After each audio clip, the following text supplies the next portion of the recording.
It began with a glitch, a minor disruption in a centrifuge's speed. A technician assumed it was wear and tear. But it wasn't. This wasn't a system malfunction. It was an invasion. And it was just the beginning.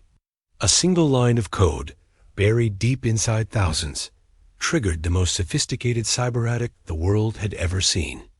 It wasn't just a virus.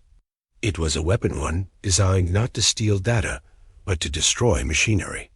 And it didn't just crash computers. It compromised a nation's nuclear ambition.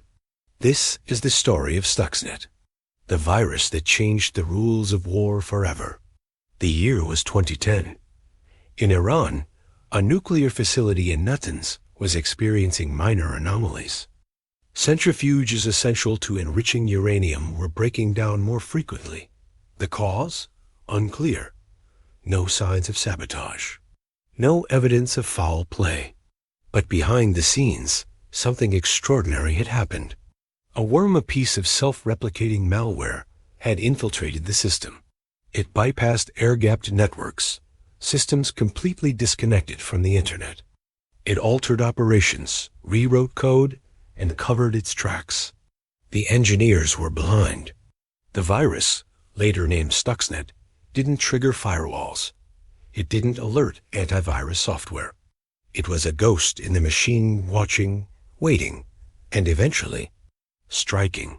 Stuxnet wasn't created by cybercriminals or rogue hackers. It bore the fingerprints of state actors, specifically the United States and Israel. Its complexity, precision, and scale pointed to nation-level funding and intelligence. Unlike typical malware, Stuxnet didn't spread across the globe for financial gain. It had one target: Iran's nuclear centrifuges. And it was tailored to sabotage only those machines configured in a specific way. Cybersecurity experts were stunned. The code used multiple zero-day exploits, previously unknown vulnerabilities.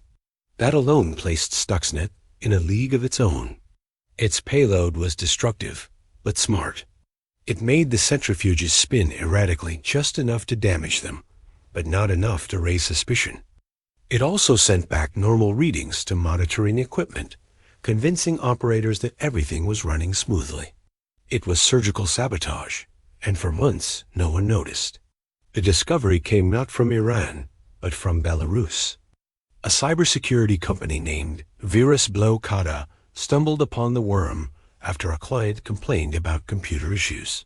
They found something unusual: malware signed with valid security certificates.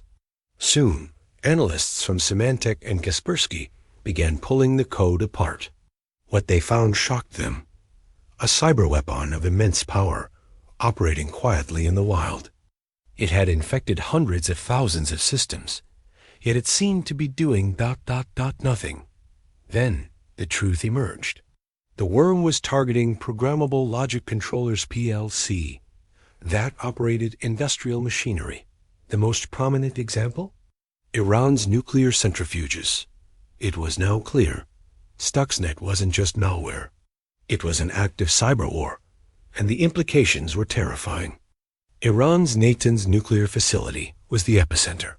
Enrichment programs were quietly stalling.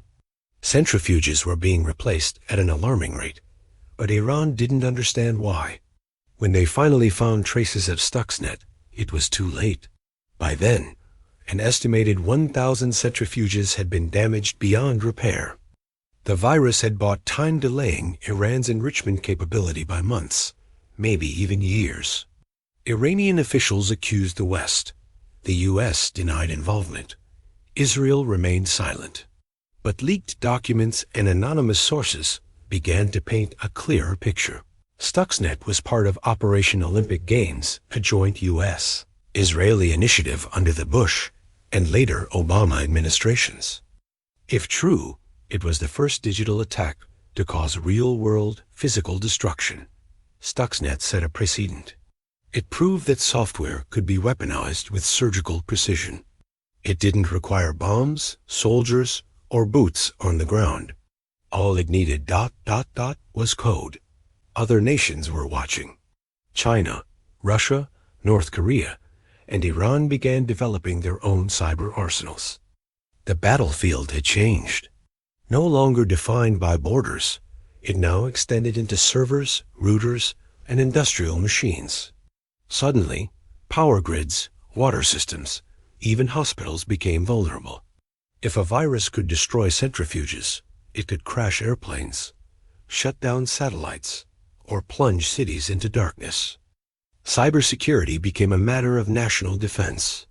But governments rarely talk about it, because if they did, they'd have to admit just how vulnerable we all are. To this day, no nation has officially taken responsibility for Stuxnet. No operatives have been named, no trials held, but everyone knows who did it.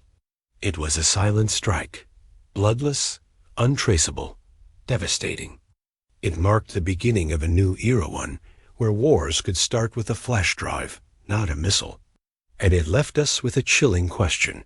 If one virus could do this, what's already lurking in the code that runs our world?